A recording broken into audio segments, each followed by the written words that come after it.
네, 안녕하세요. 안녕하세요. 안녕하세요. 네, 반갑습니다. 네, 지난 시간에 이어서 에스라기 두 번째 시간을 시작해 보도록 하겠습니다. 복습을 하고 넘어갈까 합니다. 지난 시간에 많은 이야기들을 나누었었는데요. 복습 차원에서 다시 어떤 것들을 배웠었는지 한번 떠올려 보시기 바랍니다. 먼저 이 에스라라고 하는 이의 이름에 담긴 뜻을 한번 나눠봤었죠. 에스라의 이름에 담긴 의미 무엇이었죠? 네, 맞는 것 같습니다. 잘 안 들리지만 도움, 하나님께서 돕다, 하나님의 도우심이라는 뜻이 이 에스라의 이름 안에 담겨 있었다 말씀을 드렸었고요. 또 이 에스라 느헤미야는 이제 늘 엮여서 이야기가 되곤 하는데 이 책은 원래 한 권의 책이었다라고 말씀을 드렸었습니다. 마소라 본문이라는 이야기를 통해서 한번 알아봤었는데 그러나 꼭 한 권의 책으로만 보아야 하느냐? 그렇지 않다. 에스라 느헤미야는 두 권의 책으로 따로따로 분리해서 봐도 무방하다라고도 말씀을 드렸었습니다. 그리고 이제 이 에스라기에 담긴 어떤 기본적인 서사는 이제 희망인데 그 이전까지는 굉장히 어두운 시간들이었죠. 왜 그러냐면 하나님께서 약속하신 이 언약의 백성이 멸망하고 말았기 때문에 그렇습니다. 그래서 북이스라엘이 722년, 주전 722년에 아시리아에 의해서 패망하게 되었고, 그 다음에 남유다가 그 이어서 586년 혹은 1년 정도 차이가 있으나 587년에 멸망했다라고 여겨집니다. 바벨로니아에 의해서 멸망했다고 여겨집니다. 근데 이 두 나라의 통치하는 방식이 좀 달랐다고도 말씀드렸습니다. 아시리아는 어떤 거였죠?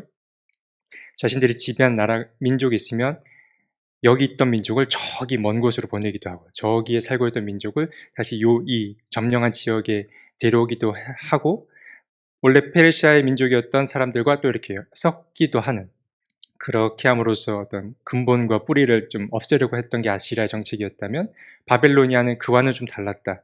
그들은 그 민족이 가지고 있는 특수성 있는 그대로를 좀 그대로 두려고 했었다라는 것, 이것이 두 나라의 통치 방식의 차이라고 말씀을 드렸었고요. 그러나 이 세상에 어느 나라도 절대적인 강국은 없었다. 결국 이 아시리아, 바빌론 또 이 페르시아라는 나라에 의해서 멸망하고 말게 되는데 이제 이 페르시아의 이야기가 이 에스라기에 담겨 있는 것입니다. 이 에스라기는 왜 쓰여졌을까 이런 이야기도 나눴었죠. 이제 하나님의 택함 받은 백성이라고 했는데 지금은 멸망이 없어졌고 우리는 과연 다시 희망을 논할 수 있을까라는 질문들이 내부에서 생겼을 거라고 여겼습니다. 그래서 하나님은 우리를 잊지 않으셨을까? 우리는 언제 다시 회복될 것인가? 그리고 이 이방 나라에서 하나님은 여전히 힘이 있으신가? 이런 질문들이 이제 솟아났을 것인데 이러한 질문들이 반영이 되어서 에스라기가 쓰였을 것이다라고도 이야기 나눴었습니다. 이 에스라기는 총 1에서 10장까지로 구성되어 있는데 재미있는 패턴이 이 안에 담겨 있었다고 했죠. 동일한 구조가 반복된다고 말씀드렸는데 1에서 6장까지와 7에서 10장의 비슷한 패턴을 갖고 있습니다. 어떤 패턴이었냐면 첫 번째는 귀환입니다. 이제 이방 나라에서 해방을 맞아 자신들의 나라로 돌아오게 됩니다. 귀환을 맞게 되는데 그럼 거기서 이제 늘 평안하게 지내느냐? 그렇진 않습니다. 어떤 위기를 맞게 되죠. 삶과 비슷한데 귀환 이후에 어떤 큰 위기를 맞게 됩니다. 그러나 또 그 위기에서 무너지느냐? 그렇진 않고 다시 해결되는 방식이 이제 첫 번째 이제 구조인데 이게 똑같이 7에서 10장에도 반복이 되는 겁니다. 다시 두 번째 귀환이 이루어지고 귀한 백성들이 오고 그러나 다시 한번 또 한 번의 위기를 겪게 되고 그러나 에스라에서 이 위기가 다시 한 번 더 극복되는 요 비슷한 패턴이 1에서 6장, 7에서 10장 이렇게 반복된다라고까지 말씀을 드렸었습니다. 그리고 이 에스라기에 담긴 여러 주제에 대해서도 나누어 봤었는데요. 총 4가지 주제를 나누었었습니다. 첫 번째는 하나님의 존재에 대해서 나누어 봤었고, 두 번째는 예배의 중요성, 기도의 중요성에 대해서도 나누어 봤었고, 또 세 번째로는 하나님의 백성의 중요성, 그러니까 순수한 그 백성의 중요성에 관해서도 이야기 나눴었고, 마지막으로는 율법의 중요성, 이런 것도 이야기 나눴었습니다. 아마 다 어느 정도 기억이 나실 거라 여겨집니다. 그러다가 이제 1장을 좀 넘어가서 살펴본 다음에 마무리를 했었는데요. 1장에 가장 먼저 등장했던 페르시아의 왕이 있었는데 그 왕이 누구였습니까? 바로 고레스 왕이었습니다. 이 고레스 왕의 기록이 담겨 있는 원통이 발견되었다고 말씀드렸습니다. 이 고레스 실린더가 발견됐는데 그 안에는 뭐 여러 가지의 글귀들이 있었으나 뭐 요약하자면 자신이 얼마나 대단한 사람인지 어떤 권위를 드러냈었고 혹은 내가 얼마나 인자하고 관용이 있는 사람인지 또 드러냈었고 또 무엇보다 참 대단하게 여겼던 건 종교의 자유를 줬다라는 것, 이런 것들이 참 대단하다고 여겼습니다. 그리고 이 고레스의 무엇보다 이 이스라엘 백성들 입장에서 중요했던 것은 하나님께서 이 고레스의 마음을 감동시켜서 자신들을 해방시켰다라는 것, 이 이야기까지 나누었었던 것 같습니다. 제가 지난 시간 이제 질문 있냐라는 말씀으로 마무리를 지었는데 아무도 없으셨으나 이제 뒤에서 인사할 때 한 분이 질문을 조용히 하시더라고요.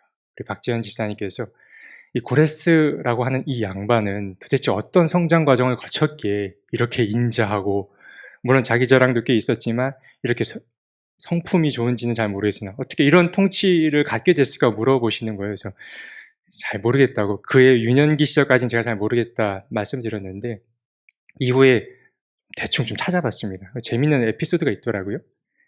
이 고레스의 외할아버지가 메대의 왕이었다고 합니다. 근데 그 고레스의 외할아버지가 잠자는 가운데 꿈을 꿨습니다. 근데 그 꿈의 내용이 좀 좋지는 않았습니다. 자기의 외손자가 태어나게 되면 그가 이 자신의 제국을 멸망하게 될 것이다라는 꿈을 꾸었다고 합니다. 그래서 이 할아버지가 이 아기를 태어나자마자 없애야겠다라는 판단하에 없애려고 했으나 다행히도 이 어린 시절에 고레스가 외할아버지의 죽음을 피해서 이제 살아남게 되는데 그가 누구의 손에 의해서 자라게 되냐면 목자의 손에 의해서 자라게 된다라고 합니다. 그래서 뭐 유목민의 생활을 그가 하게 됐다라는 이제 이야기가 있는데요.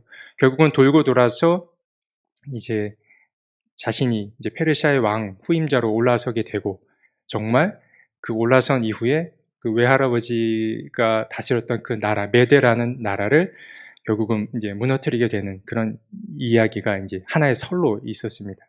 그가 왜 이런 성품과 통치 방식을 가졌을까라는 것은 저는 그냥 그가 목자의 손에서 자랐기 때문이 아니었을까. 기존의 왕의 자녀로 자랐던 것이 아니라 저 가장 밑바닥의 삶도 경험해보고 또 단순히 뭐 어떤 왕국에서만 자란 것이 아니라 넓은 목초지에서 어떤 목자로서 살면서 그런 것들을 습득하게 된 것이 아닐까라고 혼자 제 나름의 해석을 해본 것입니다. 네, 이제 여기까지 이야기를 나누도록 하고 이제 이어서 이야기 또 시작해 보도록 하겠습니다. 저희가 1장 이야기를 나누다가 마쳤는데요. 네, 이제 고레스 마음까지 살펴봤는데 우리가 에스라기 1장 1절을 다시 한 번만 읽어봤으면 좋겠습니다. 에스라기 1장 1절입니다. 자, 에스라기 1장 한 목소리로 읽겠습니다. 시작. 페르시아 왕 고레스가 왕위에 오른 첫 해이다. 주님께서는 예레미야를 시켜서 하신 말씀을 이루시려고 페르시아 왕 고레스의 마음을 감동시키셨다. 고레스는 온 나라에 명령을 내리고 그것을 다음과 같이 조서로 써서 돌렸다. 네.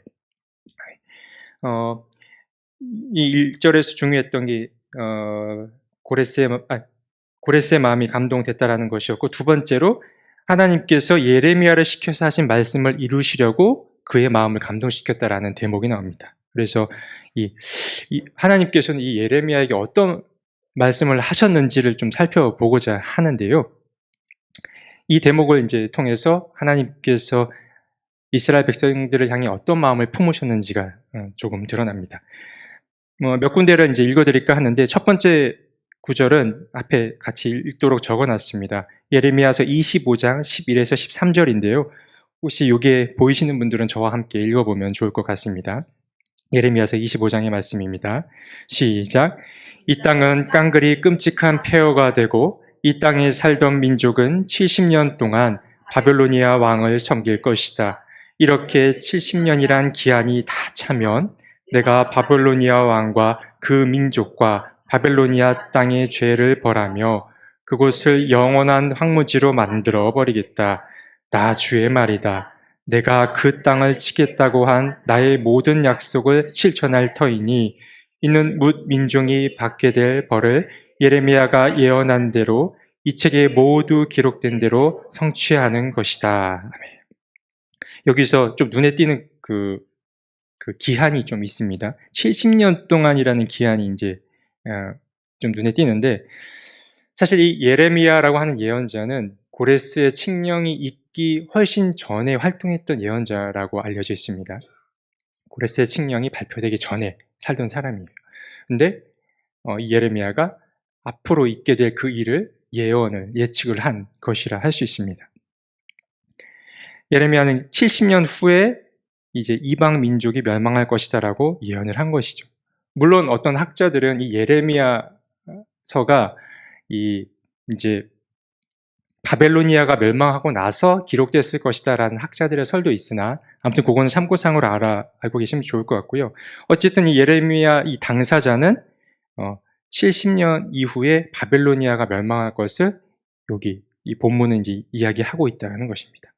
그래서 이 예레미야를 접한 이제 백성들은 도대체 이 70년이 끝나는 해가 언제인가를 아마 유심히 세지 않았을까 싶었을 겁니다.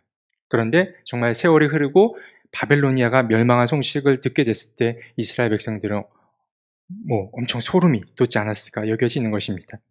근데 이게 예레미야서 25장에만 나오는 것이 아니라 예레미야서 29장 10절에도 나오는데요. 이것은 제가 혼자 읽어드리겠습니다. 여기도 70년이라는 기한이 다시 한번 나옵니다. 나 주가 분명히 말한다. 너희가 바벨로니아에서 70년을 다 채우고 나면 내가 너희를 돌아보아 너희를 이곳으로 다시 데리고 오기로 한 나의 은혜로운 약속을 너희에게 그대로 이루어 주겠다 라고 하고 있습니다. 이 본문에도 똑같이 70년이라는 기한이 언급되고 있습니다. 하나님께서는 예레미야를 통해 너희들이 70년이라는 세월을 다 채우게 되면 해방을 맞게 될 것이다 라고 말씀하고 계신 것이죠. 또 이 이스라엘이 해방을 맞게 될 것이라는 구절이 한 군데 더 나오는데요. 예레미야서 51장입니다. 51장에서도 하나님이 일하는 방식이 나오는데, 물론 여기엔 70년이라는 세월이 등장하진 않습니다. 제가 대신 읽어드리면, 너희는 화살촉을 갈고 방패를 잡아라. 주님께서 메대 왕의 마음을 움직이셔서 바벨로니아를 멸하기로 뜻을 세우셨다. 이것은 주님께서 주님의 성전을 무너뜨린 자들에게 하시는 복수다라고 나와 있습니다. 물론 역사적 맥락에서 보자면 메대가 스스로 강해졌기 때문에 바벨로니아를 물리쳤을 거라고 여겨지는데, 예레미야는 그렇게 생각하지 않았던 것이죠. 하나님께서 메대 왕을 사용하셔서 바벨로니아를 무찌렀다라고 이렇게 해석하고 있는 것입니다. 그래서 예레미야는 역사 속에서 일하는 하나님을 계속 보고 계신데, 그러니까 하나님께서는 이 예레미야를 통해서 이미 이방 민족이 멸망할 것과 이스라엘이 해방될 것을 예언한 바가 있었던 것이고, 에스라기에 들어서서 이 예언이 성취가 된 것입니다. 자, 그러면 한 가지 궁금해지는 게 있습니다. 저희가 짚고 넘어가지 않은 부분이 있는데, 도대체 이 70년은 언제서부터 언제까지가 70년인가 이제 생각해 봐야 합니다.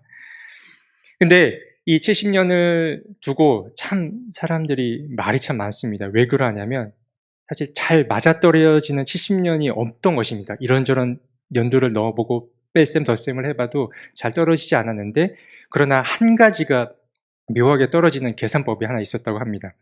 저랑 이제 숫자 공부를 좀 했으면 좋겠는데, 남유다가 멸망했던 시기가 언제였다고 했죠? 586 혹은 87이라고 했었죠? 일단 586년으로 가정해 보겠습니다. 그러면 거기서 이제 70년을 빼보시면 몇 년이 되죠? 586에서 70을 빼면 516년이 됩니다. 이 516년에 어떤 일이 일어나냐면 바로 이 에스라기에 곧 등장하게 될 성전 재건이 완성되는 시기입니다. 여기 이렇게 보기 쉽게 제가 정리했는데, 그래서 잘 계산법이 맞지 않지만 이 한 가지가 가장 유력한 계산법으로 여기고 있습니다. 그래서 70년은 곧 이스라엘이 무너진 성전을 다시 세웠던 그날이 바로 이 70년 후다라는 것이 많은 사람들이 그나마 이 설을 지지하는 유력한 후보라고 할 수 있습니다. 네, 요거는 하나의 어떤 참고사항으로 여기시면 될 것 같고요. 자, 다음으로 이제 또 1장에서 살펴보면 좋을 것이 있는데, 그곳에 계시는 하나님입니다. 이제 3절을 보면 재미있는 표현이 하나 등장하는데요. 저희 3절만 함께 한 목소리로 읽어보도록 하겠습니다. 3절의 말씀입니다. 자, 시작. 이 나라 사람 가운데서 하나님을 섬기는 모든 사람은 유다에 있는 예루살렘으로 올라가서 그곳에 계시는 하나님, 곧 주 이스라엘의 하나님의 성전을 지어라. 그 백성에게 하나님이 함께 계시기를 빈다. 자, 이 대목을 통해서 이 고레스 왕이 하나님을 어떻게 생각했는지가 은연중에 드러납니다. 고레스는 하나님을 어떤 존재로 생각했을까요? 이 고레스는 하나님께서 특별한 장소, 특정한 곳에만 계시는 분으로 여겼음을 우리가 은연중에 발견할 수 있습니다. 왜 그러냐면 고레스는 하나님을 그곳에 계시는 하나님이라고 표현했기 때문에 그런데요. 그러니까 다시 말해서 이 고레스는 하나님은 예루살렘에서 온 신이기 때문에 다시 그곳으로 돌려보내는 게 마땅하다라는 인식을 갖고 있었던 겁니다. 근데 사실 이런 게 고레스만이 갖고 있었던 어떤 인식은 아닙니다. 당시 이제 고대 근동을 살았던 많은 나라들은 저마다 나라에는 저마다의 신이 있다라는 개념을 갖고 살았습니다. 그렇기 때문에 이 고레스도 그 개념을 따라서 이 이스라엘도 하나님이 유일한 신이 아니라 그 나라만을 지배하는 신이라고 여겼던 것입니다. 그렇기 때문에 내가 너희들을 잡아뒀으니 하나님도 우리와 함께 있었을 거고 이제는 해방을 맞게 되었으니 그 신과 함께 그 예루살렘으로 돌아가라라는 지점이 여기에 은연중에 드러난다고 할 수 있습니다. 근데 이제 이 부분을 이렇게 생각하다가 또 생각이 좀 확장되기도 했습니다.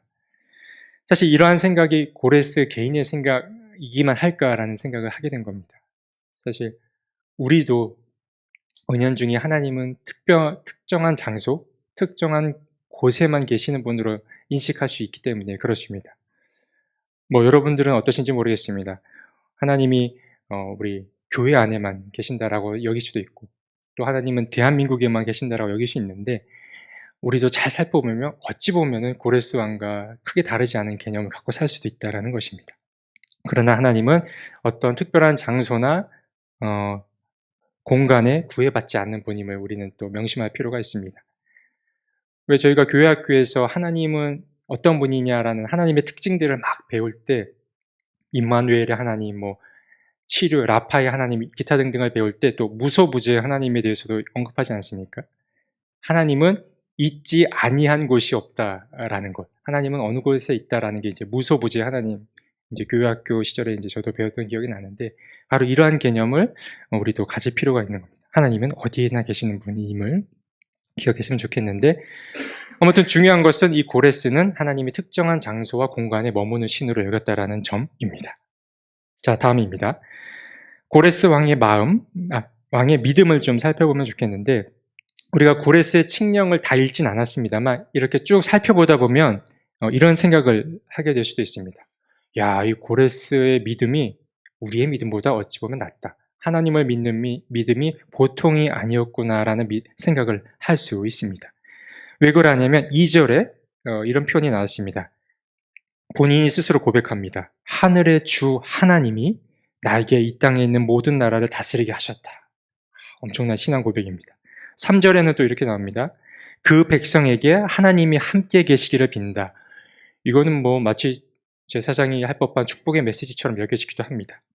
이제 이런 표현들이 나오는데 사실 성경을 읽다 보면 이방 나라의 왕들이 하나님을 이처럼 찬양하는 대목들을 종종 발견하게 되기도 합니다. 열왕기상 5장을 보다 보면 이제 솔로몬이 성전 건축을 하는 이야기가 등장합니다. 이제 레바논에 있는 좋은 목재, 백향목을 가져올 생각을 하게 되는데 그래서 두로 왕 히람에게 요청을 하지요.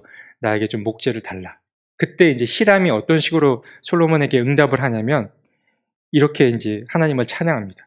매우 매우 기뻐하면서 솔로몬의 요청을 매우 기뻐하면서 이런 멘트를 날리는데요.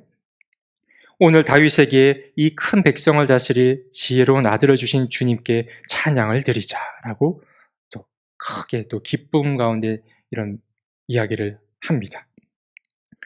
근데 이제 이런 부분을 보고 우리가 이제 좀 생각을 잘 해봐야 되는데 이런 대목을 보고 이방 나라의 왕들이 참 믿음이 좋다라고 여길 필요는 없습니다. 제가 이제 열왕기 이야기할 때도 말씀드렸지만 이러한 대목들은 전형적인 왕들의 외교적인 수사법이라고 여기시면 되는 겁니다. 그렇기 때문에 이 고레스 왕의 이러한 멘트도 그의 믿음이 굉장히 뛰어났다라고 여기는 것보다는 그가 정치적으로 꽤나 현명하고 지혜로운 사람이었다라고 여기시면 될 것 같습니다. 지난 시간에 말씀드렸듯이 고레스 왕의 정책 자체가 회유와 관용의 정책이었기 때문에 더 그러하다 여겨집니다.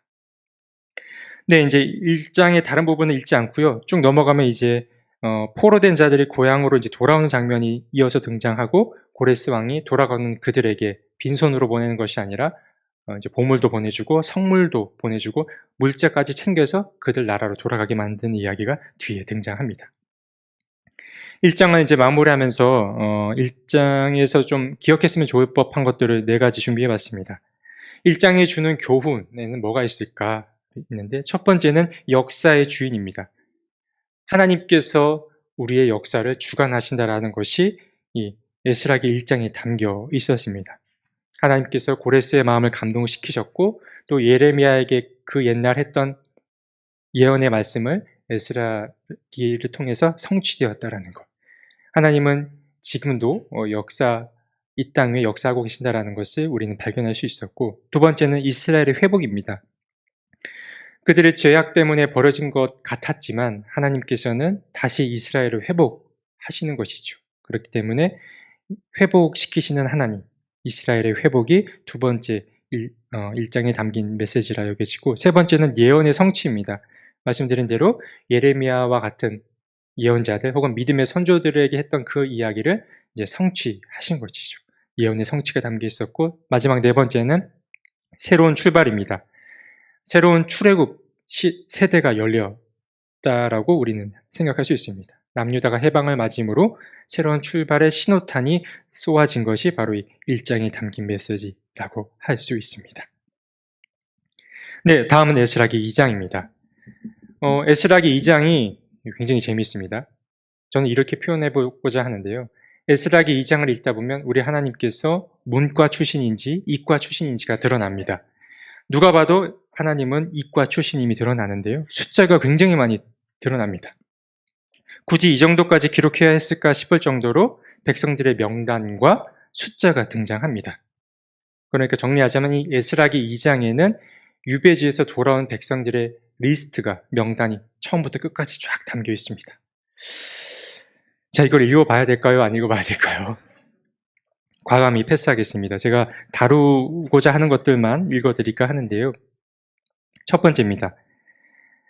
자, 이렇게 아주 세세한 명단이 이 장에 담겨 있습니다.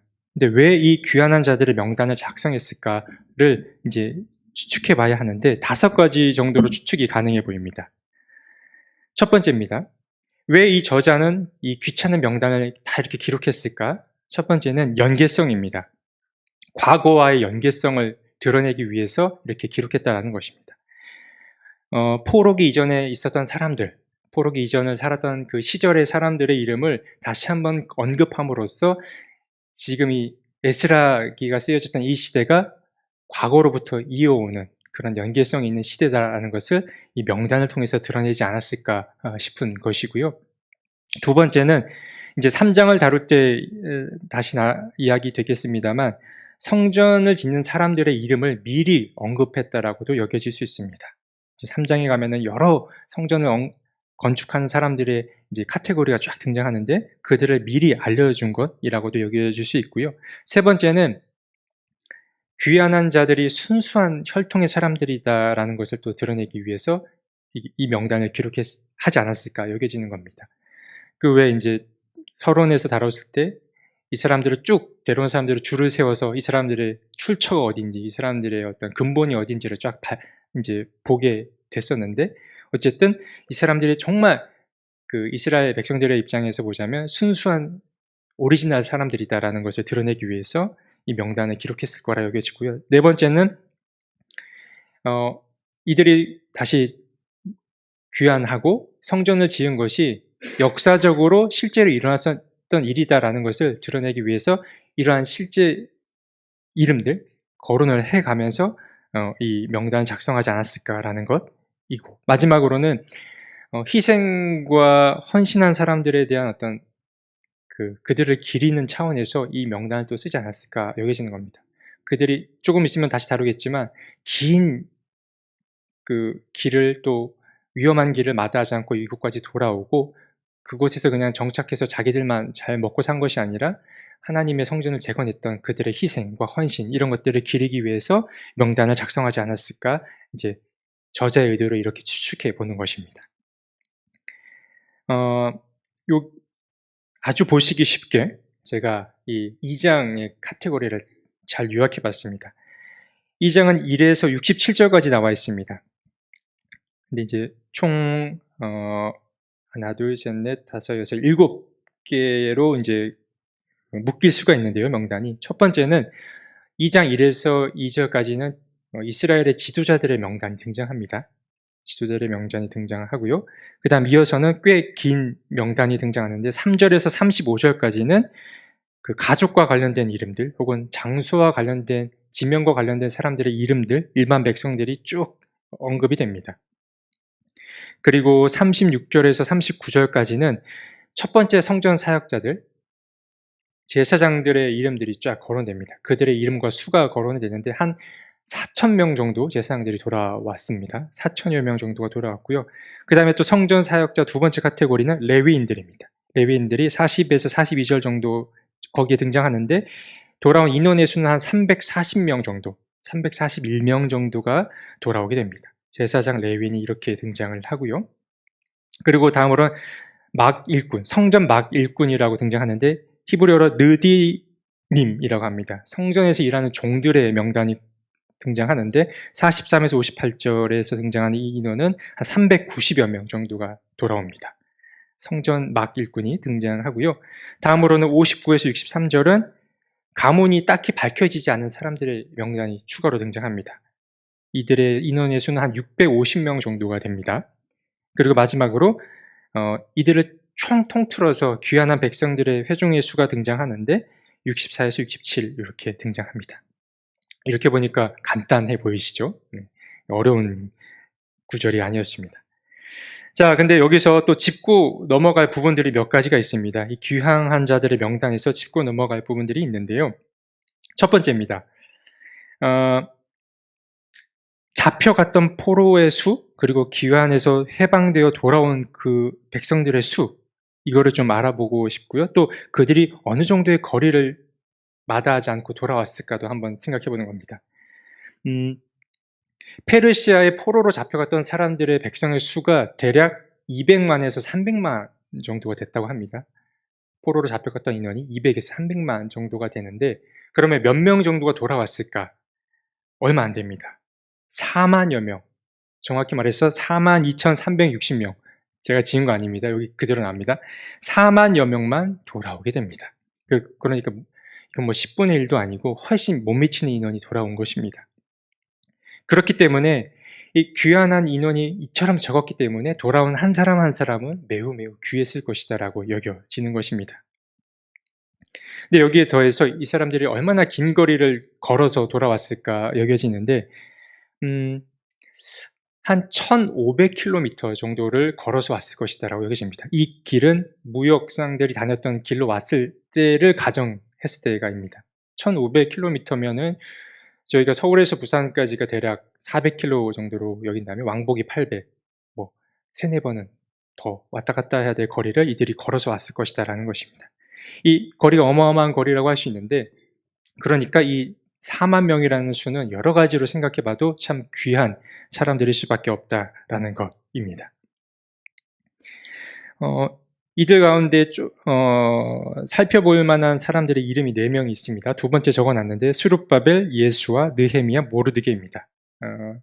이 스룹바벨은 왕 이름입니다. 왕이 이제 가장 먼저 언급되고 돌아오는데 이 스룹바벨은 남유다의 왕이었던 여호야긴의 손자이면서도 다윗 왕조의 또 대표적인 왕 중에 하나입니다.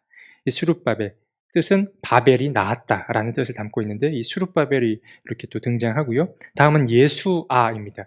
제사장 이름 예수아가 등장하는데 이 예수아라는 제사장은 학개 스가랴서에 가면은 여호수아라는 이름으로 불리기도 합니다. 같은 이름입니다. 예수아, 여호수아.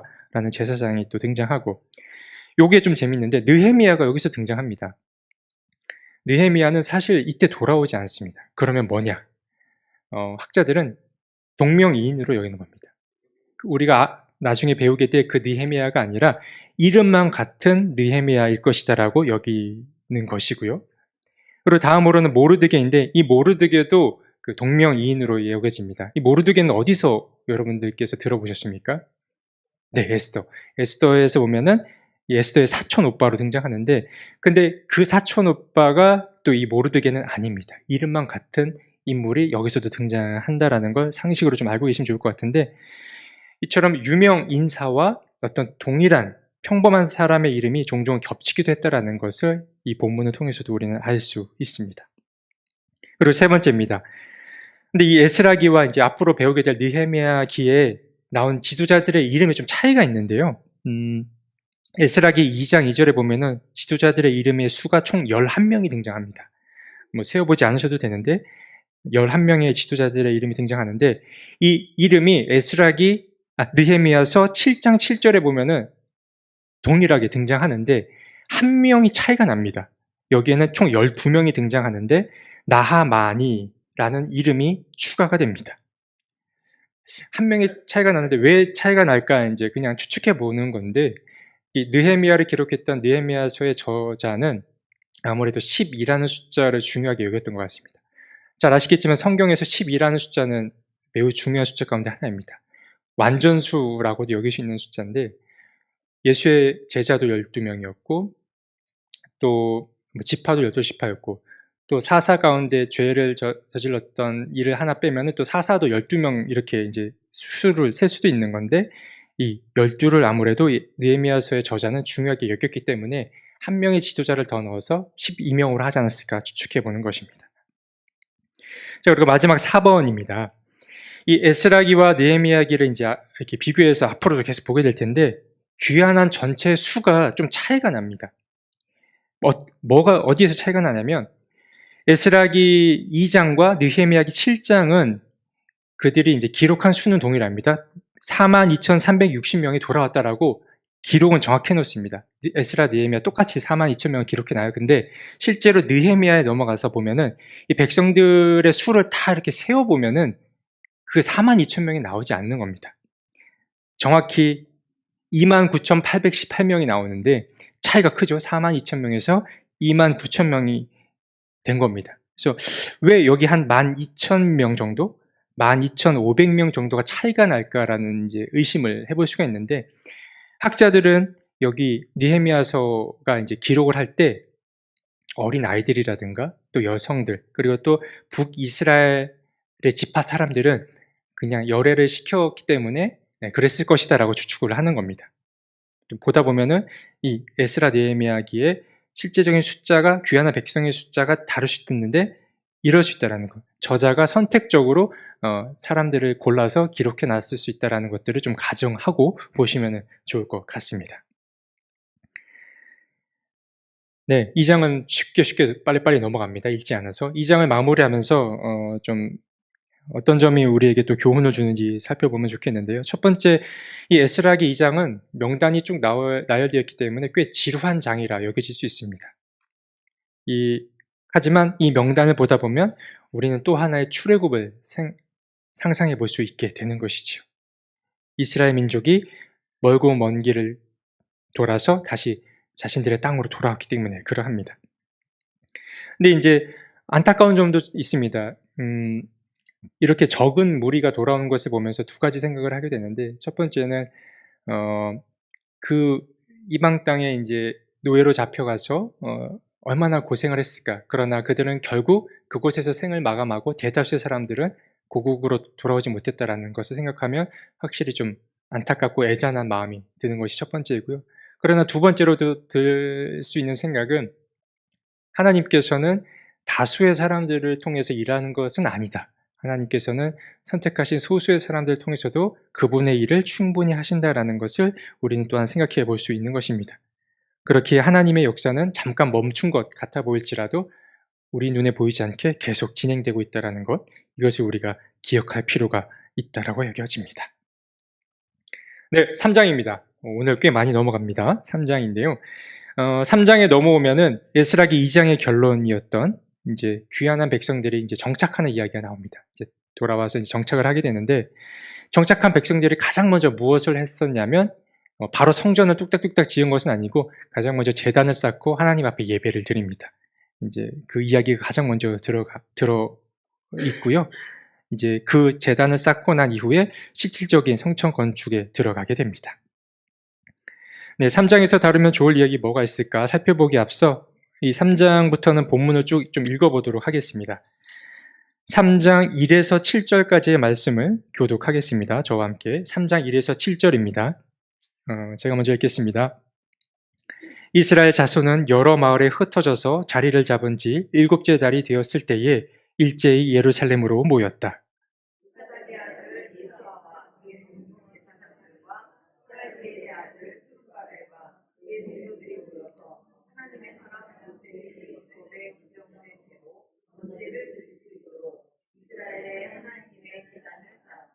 그들은 그 땅에 사는 백성들이 두렵기는 하지만 제단이 서 있던 옛 터에 제단을 세우고 거기에서 아침 저녁으로 주님께 번제를 드렸다.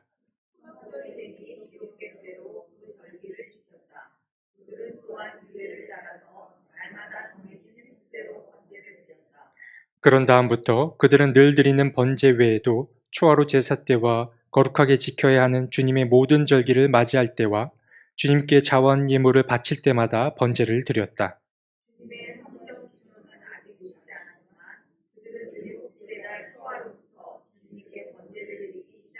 7절 함께 했습니다.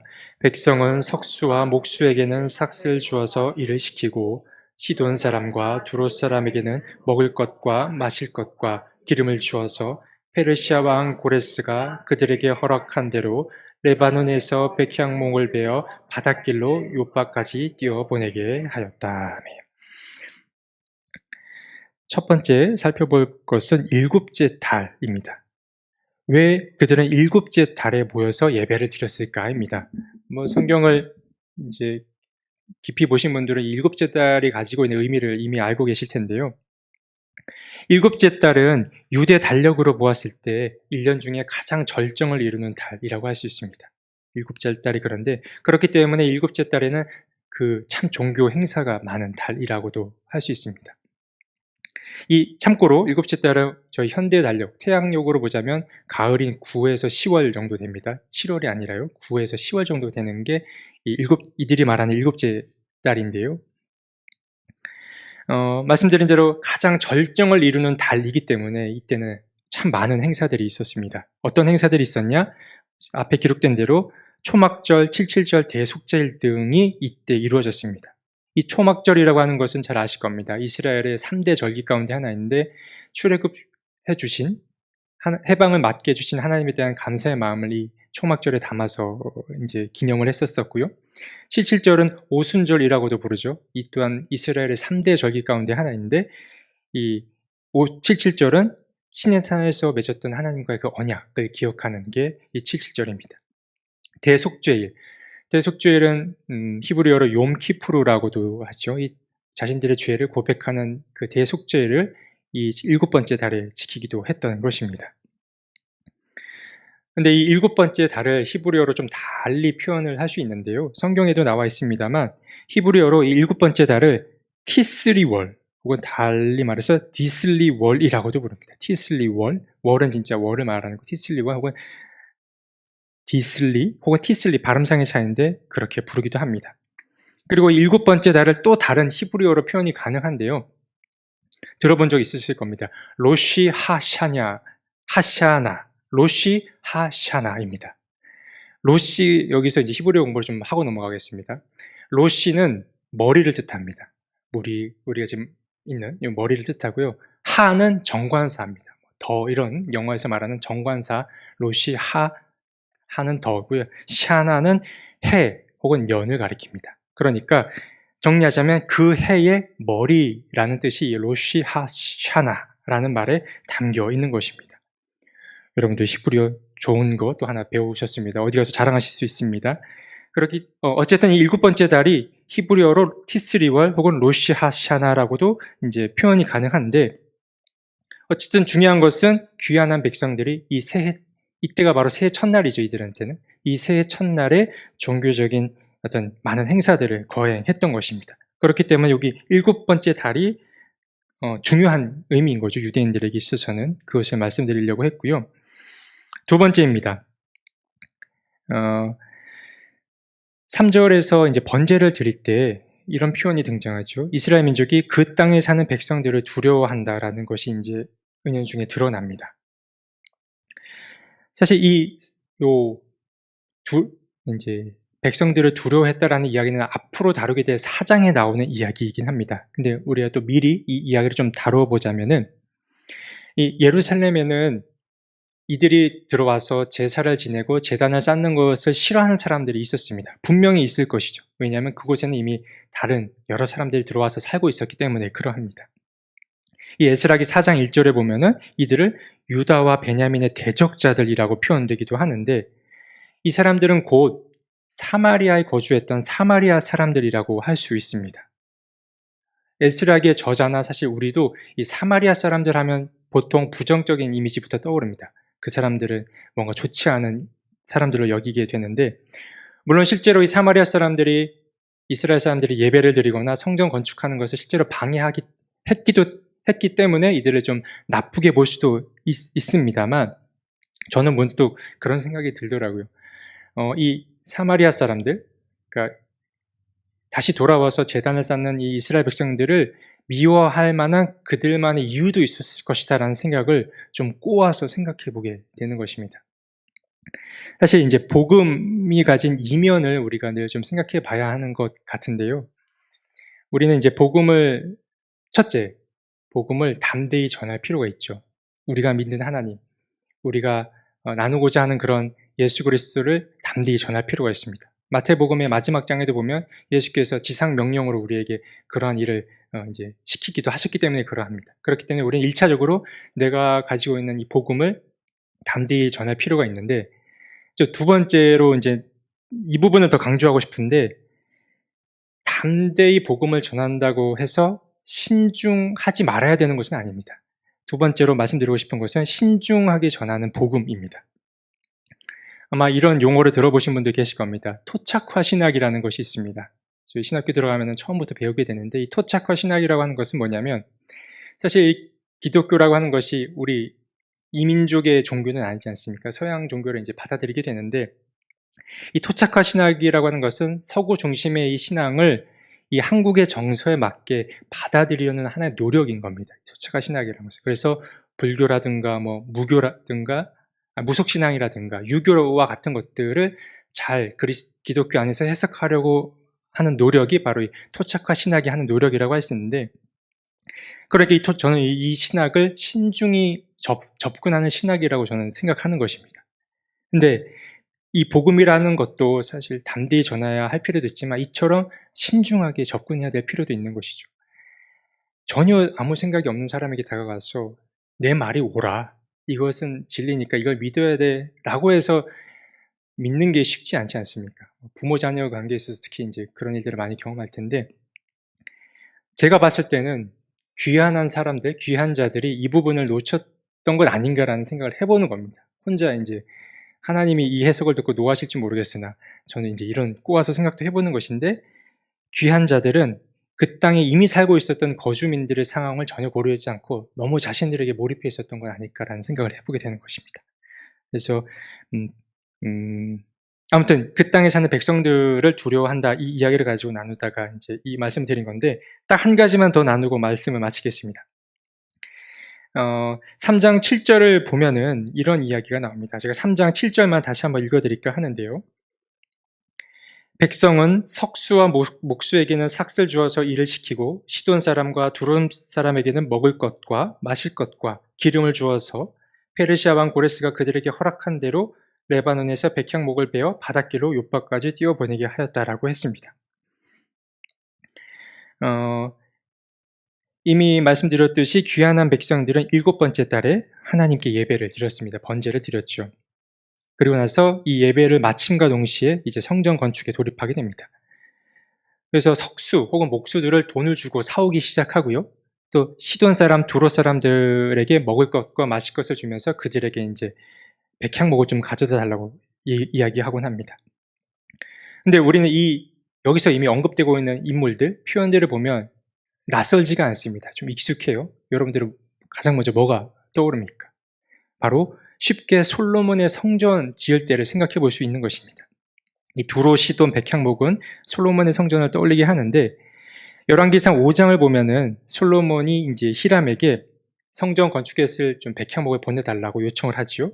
그리고 히람은 아주 선뜻 기쁜 마음으로 백향목, 잣나무, 당신이 원하는 대로 다 보내주겠소라고 합니다. 이게 열왕기상 5장이었고요. 역대하 2장을 보면 또 이제 솔로몬이 히람에게 요청한 장면이 나오는데, 그때 이제 일꾼들에게 그냥 그들을 갖다 쓰는 것이 아니라 먹을 것과 마실 것들, 밀과 보리를 그들에게 잔뜩 주겠다라는 대목도 나옵니다. 그러니까 이 대목은 거의 그 열왕기상과 역대하의 이야기의 요약본이라고도 할 수 있는 표현인 겁니다. 이 말은 곧 솔로몬의 그 성전이 다시 회복될 것이다라는 것을 은연중에 드러내고 있는 대목이라고 할 수 있습니다. 우리가 에스라기 1장을 마무리할 때도 에스라기 1장이 주는 가르침 중에 이런 게 있었다고 말씀드렸죠. 하나님이 이스라엘을 회복할 것이다. 바로 이 에스라기의 저자는 성전 재건 이야기를 통해서 이스라엘이 곧 회복될 것임을 암시하고 있습니다. 이것이 바로 저자의 의도가 이 안에 숨겨둔 의도라고 할 수 있습니다. 네, 좀 더 다룰 게 있긴 하지만 다음 시간에 이어서 다루도록 하고요. 다음 시간부터는 이제 본격적으로 4장에 들어서게 되는데, 4장에 들어서서는 실질적인 이제 성전 건축에 들어갑니다. 그러나 모든 것이 평탄하지 않죠. 위기를 맞는 이야기가 등장하는데 그 이야기까지 다음 시간에 나눠보도록 하겠습니다. 그러면 제가 기도하고 오늘 모임 마치겠습니다.